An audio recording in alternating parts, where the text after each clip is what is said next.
நான் இந்த கப்புக்கு 1 கப்பு வந்து இட்லி அரிசி எடுத்திருக்கேன். நல்லா வந்து கழுவிட்டு தண்ணியில் ஊற வச்சுருக்கேன். 1/2 கப்பு வந்து துவரம்பருப்பு, 5 வரமிளகா, 5 பல்லு பூண்டு, ஒரு சின்ன கட்டி பெருங்காயம் எடுத்திருக்கேன்.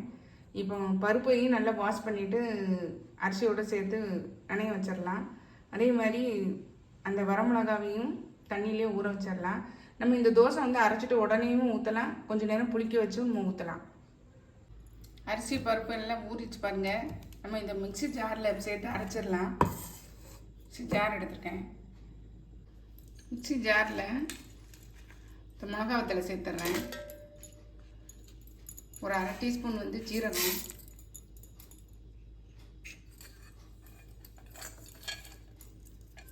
நாலு பல்லு பூண்டு, ஒரு சின்ன கட்டி பெருங்காயம். இப்போ நம்ம வந்து இதை அரிசி பருப்பும் உள்ளே சேர்த்துடலாம்.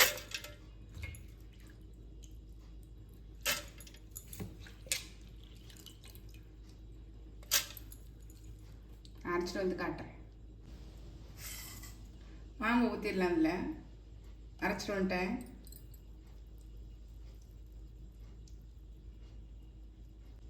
உப்பு சேர்த்துடலாம்.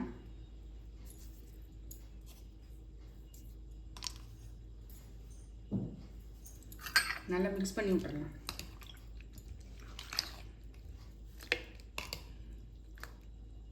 தோசைக்கல் சூடாயிடுச்சு. நம்ம இப்போ தோசை ஊற்றிடலாம்.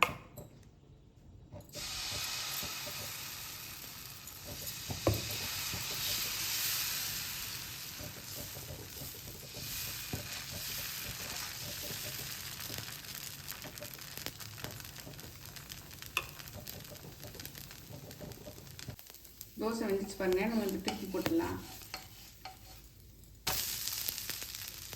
சூப்பராக மொறுமொறுன்னு இருக்கு.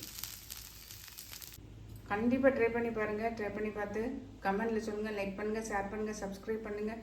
பக்கத்தில் உள்ள பெல் ஐக்கானை கிளிக் பண்ணுங்கள். நாளைக்கு வேற ஒரு ரெசிபியில் உங்களை சந்திக்கிறேன். பை. தேங்க்யூ.